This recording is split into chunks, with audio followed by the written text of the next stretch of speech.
And finally, welcome back guys to another review on the bike that I really wanted to get my hands on. So we have got the Sportster Iron 1200. Was meant to come into the UK last Saturday. I was meant to go out in it, but unfortunately had some issues with logistics with the UK Harley pipeline. But today we finally got our hands on it, and I'm going to take it out and give you guys some verbal feedback on what this bike is like. What I've also done as well is brought out an Iron 883, because I think it's always good to have a bit of a visual comparison between the two bikes. So what is the difference? With doing the comparison, we're not going to do a sound comparison, because I need to point out at this stage that the Iron 1200 from Shaw's does have a stage 1 on. It's one of the things they do a lot of, is put stage 1s on their bikes, on some of their demos, because ultimately a lot of the customers that purchase the bikes do move quite quickly to a stage 1. So this has got a short shot Vance & Hines pipe on, which is one of the most common pipes that you see from Harley Davidson. I'm surprised it hasn't got a tank lift as well. With the Iron 883, clearly this is absolutely standard. But before we go into a cinematic roll on the difference between the two bikes, I'm going to let you guys know finally which bike I've chosen between the Special 48 or the Sportster Iron 1200, and I will make that announcement at the end of this vlog, so make sure you stick to the end. But without further ado, let's do some cinematic stuff.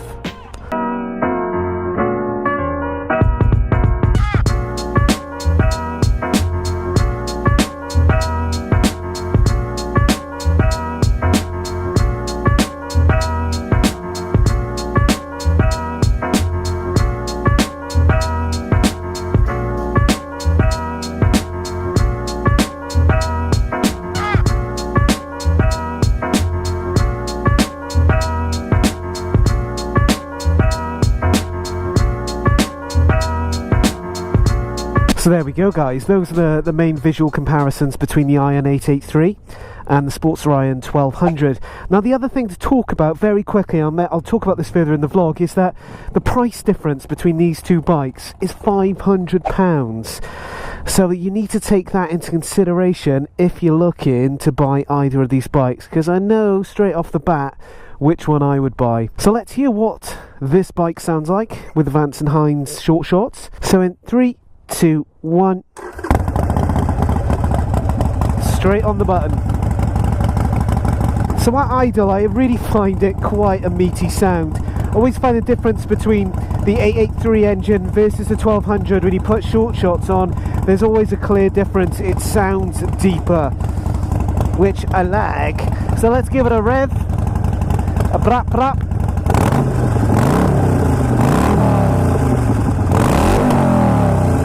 Just sounds so good. So there you go, there's a quick demo. But as I mentioned guys, this is, let me turn this off for a sec so I can hear myself, not put the hazards on.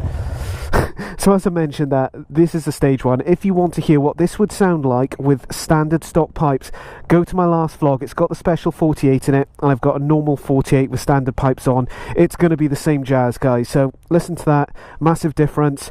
Ultimately go for a stage 1. So now we've done the sound test, the stage 1 Vance & Hines, let's jump on this bike and I'm going to give you some feedback on how it feels. But straight away, I love this Cafe Solo C. It just looks so much better. I just remember to give you some history guys, my last iron, which was a 2017 iron, it had that kind of armadillo seat and it just looked like a giant cloud. Didn't look too good, but it was comfy. But with this Cafe Solo seat, I feel it looks good, it's relatively comfy. Then I look to the mid controls, not my favourites guys, must be honest. I've always had forward controls apart from the Dyno Lowrider S. Putting my feet up, yeah, it feels a little bit tight into my gut, if you like. But I know from a manoeuvrability factor that, you know, mid controls are always a better option. Then with these apes, or the mini apes, which are 12 inches high, for me that is a nice height. It's just below my shoulder line. I know for a fact, and I think I'm going to demonstrate this right now. Bear with me guys. So I'm just thinking about basically manoeuvrability here. So let's just do a quick test. So I'm just going to go around in a circle. I know, especially my Dyno Lowrider S, when I had the higher bars, it was much easier to manoeuvre. And as you can see here, just using a bit of clutch control, back brake, and it's just so easy to make a full turn. Absolutely awesome. Right, without me looking further like a clown, I'm going to go back to my start position and then we'll get cracking. So as I mentioned then, you've got the mini apes, and then on the hand controls themselves, what I love about the Sportster, it is very much an easy option. So on the right hand side you've got the engine stop start, like so. Then you've got the hazards, and you've got self-cancelling indicators. Then on the left hand side you've got the horn. Sorry mate, I'm not beeping at you. And then you've got high beam, low beam, and then left self-cancelling indicators. In terms of the dial at the front, again, going along the lines of simplicity, you've got your engine lights, so you've got your neutral and oil, etc. And then in the middle, where you've got the cycle button here on the left hand side, you can just cycle through. Total miles now, it's got 32. Trip A, trip B, and then you should have the time and then gear selection. So again, nice and simple, really, really easy. So as of all my test reviews, I'll give you some verbal feedback, guys, on how this bike performs. As I mentioned at all the start of my reviews, I'm not a motorbike expert, I'm just a dude who loves to ride. So I'll be going out on the Motonewbrider test track, looking at speed, manoeuvrability, all the fun stuff that you want from a Sportster. But I can tell you for nothing that I am thoroughly looking forward to this. Here we go.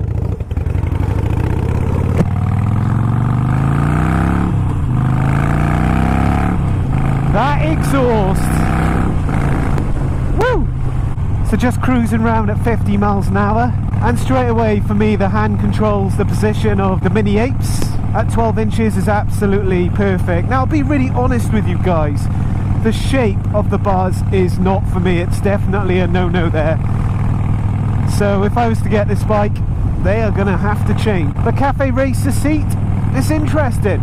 I feel that the lip of the seat is actually pushing me more forwards, so it's bringing me closer to those mids, which is not ideal for me, but I can see again perhaps moving to a forward control setup would be more suitable. So to give you some scale for that, I'm 5'9", but for me going back to the Sportster is just so reminiscent. I love this bike.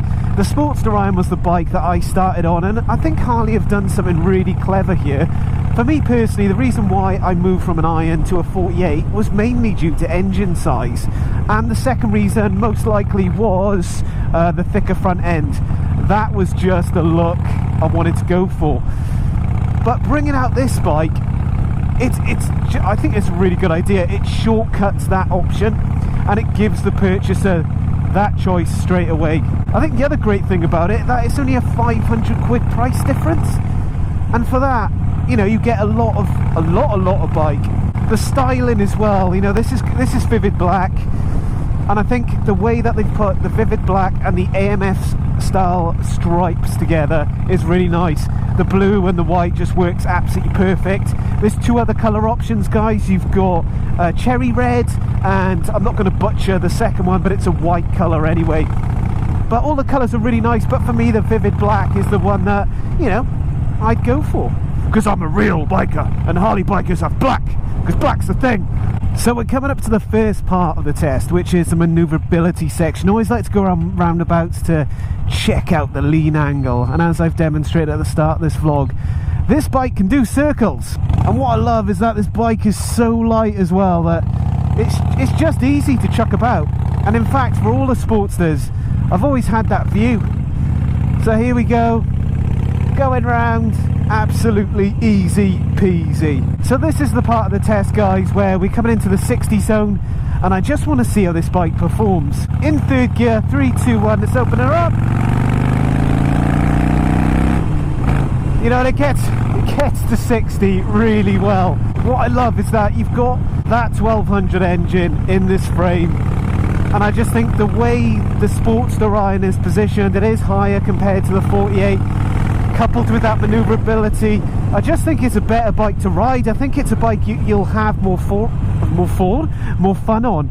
I don't think it's a massive margin, but it's enough to notice it. Now we're coming into a 60. One of the things I want to work out is how much vibration is coming through that Evolution engine, and the other thing as well, how effective is that cowl at the front. It's not big like my old Memphis Shades one, but I do recognise the benefits of having it. So at 60 miles an hour, just what I can feel is there is a very slight vibration coming through the foot pegs, which is absolutely fine. It's not going to be an impediment on your riding performance. With the handlebars themselves, hardly any vibration at all, and there's a little bit of wind deflection there coming from the front. So for me, I actually like that cowl. I know Harley Davidson have called the cowl something else on this bike, but to me that's a cowl. The other thing that you've got to think about then is the brakes. I mention this all the time, and I'm not going to bash Harley too much about it, but the brakes are okay. I think for this bike you're kind of getting away with it because it's a bit lighter. They are ABS, but don't expect to stop very quickly on these brakes. But just sitting on this bike, I have got such a smile. It's so nice to be back on a Sportster. For me, it's the type of bike you can just quickly get out your garage, jump on it, you know, do loads of filtering in the traffic, and just have a massive good time on it. One of the other things that I'm really excited about with the Sportster, and for you guys watching this review thinking that you want to get a Sportster, this may influence you, is that you have such a massive ability to customize this bike. And it's not just about putting Harley Davidson parts on, but there's a massive aftermarket range out there with different brands, and actually there's some really good prices if you look about as well. Coming up to the suspension part test, you know, I know straight off this is not going to be great, but for me, you know, I'd leave that suspension travel where it is. So let's give it a bit of a test. Yeah, it's tough. It's a bit of a bone shaker, and you know, a lot of those guys and girls out there, they do drop the suspension even more, so it's even more of a bone shaker. I've done it, I've bought progressives, but you know, it depends. Are you looking for more aesthetics than performance? You know, there's a fine line with the Sportsters. So we're now going into the real twisty turns of my test, and this is one of my favourite parts. Woo! God, that feels really snappy. I tell you what, it's so much fun, and again, because it's such a light bike, you feel it's really, really forgiving. You know, if it comes out of place, bit twitchy at the rear, you know, you can quickly adjust it. So we're coming into one of the open parts of the test, which I love. There's a bit of a jump off here. So as they say, wait for it, wait for it. Open her up. Coming on this bit right now. Woo-ha! And then we're coming up to a sharp left turn, so I'm going to drop it down into second gear, applying a bit of brake, see what she feels like going round here. Left is always sometimes different to right. And what I'm noticing, wait for it guys, those Michelin Scorchers are holding pretty well at the moment. It is a very, very dry condition. So we're now coming up to the favourite part of my test, which is, well, they're all my favourite parts, but the chicane. Oh, tidy as a car parked on the corner. So it's a sharp right, sharp left. Let's just feel what it feels like. Woo! Oh, that came away. That was interesting. Hello. So yeah, the Scorcher did kind of drift away from the road with me on top of it. But again, I feel these bikes, get the right tyres on, they are cracking. Dropping down into second, left turn. And just open it up. Listen to that engine roar. Just a cracking noise. And one of the things that I'm noticing straight away is having those mid controls. It does help you manoeuvre the bike a lot more. You know, you can definitely throw it about easier. And then coupled with these mini apes, it's you know, it's a pucker machine, absolute pucker. The suspension is pretty tough. I think for me, I'd probably change the fronts, probably drop in some progressives, just the springs, that should help it quite a bit. So moving into the final part of my test is the A roads. Ultimately, you're going to be taking a Sportster on zones between 60 and 70 miles an hour. So this is where I'd like to take all the bikes that I do a test review on and see how they perform. See if it's comfortable and if it manages the roads well. And again, just floating in at that 60 miles an hour. The bike is really, really comfortable. Obviously I'm on good road conditions, so I'm not getting any issues with the suspension. For me, it's just one of those bikes that it's just got so much diversity about it. And I think everyone would agree who's had a Sportster, it's one of those bikes in the Harley Davidson range that if you move up from a Sportster to a Tourer or whatever, if you could have a second bike, or you do own a second bike, more than likely you'd want it to be a Sportster. For my riding style and what I like, you know, being in group rides, going through London with 20 other Sportsters, carving through the traffic, this for me just absolutely nails it. It is the perfect bike to have. So guys, coming into the end of my test review, let's break this down. What do I like? Well, first things first, it is the look, it's the aesthetics. This thing for me just looks really, really cool. It's extremely retro, it's very 70s, it's got that AMF paint job, it's all dark custom, it's everything that I like. It is completely de-chromosexual. You know, for me, it just hits the nail on the head there. And on top of it then, they've lumped in this 1200 engine, which for me, that's the engine I've always liked. That's why I transferred to a 48. I think then the addition of the bars, the 12 inches, that's a great option. For me, it's perfect. I like that they've changed the seat on it. I think the Cafe Racer seat looks really good. Yeah, I just think overall it's a really, really good bike. And you know, for £500 more, it is value for money. It's as simple as that. Things that I'm not hot on, and it's not that I'm not hot on, it's just not my thing, is I think it's going to have to be the foot pegs. Although I can throw the bike around easier with mids, I just think with a little bit more forward placement, so my feet would be here if I had forward controls, not much further, but it's just enough, that would be a perfect riding position for me. And I think then with the way the Cafe Racer seat is pushing me forwards, it would work, absolutely work. I think the only other thing is that, you know, with that Evolution engine on the Sportsters, it's never too fun to try and find neutral. So that's one of the things you've got to get used to with Harley, but it's nowhere near a deal breaker at all. So just to recap, guys, a fair few weeks ago we held a poll I held a poll with you guys on Instagram and YouTube of which bike I should go for. We had the Special 48 or the Iron 1200. You guys put your votes in, and what I can say is that in that time we had 250 votes in total. Blockhead and John Maxwell helped as well because they were directing subscribers to my channel and to my Instagram, so thanks lads for that. And what I can tell you is that I've just bumped into my bike. Oh my god, I'm seriously going to hit myself here. And the bike is obviously right behind me. 250 votes, 180 of those votes were directed towards this bike, guys. I will say I'm really happy that you guys have chosen this bike. I will say as well that I'm really grateful for all the support that you guys have given me on the channel. As you guys know, I'm now hooked up with the guys at Shaw Harley Davidson as their brand ambassador, and it's thanks to you lot that this is possible. So without further me blabbing on, in 3, 2, 1, I'm going to show the bike. So in 3, 2, 1, this is the bike that we are going for. Ba-da! So it is the Iron 1200. I am so chuffed. It is absolutely bonkers in a way that I've kind of done a full circle. So I started off on the Iron, went on to a 48, did loads of customization with the Goldie, then went to the Lowrider S, did a 110, then a 117, and now we've gone full circle back to the Sportster. We're going to make some changes on this bike, guys. There's some things that I want to get done straight away. Things like the bars. We'll be putting some new bars on. I'm not going to tell you exactly what they are because I think that's part of this surprise. Stage 1, I know exactly the exhaust that I'm going for and the air filter. I promise it's going to look super, super sick. We've got some other stuff that we need to do as well. The number plate stuff, because I'm fed up of having pizza boxes on the back of my bike.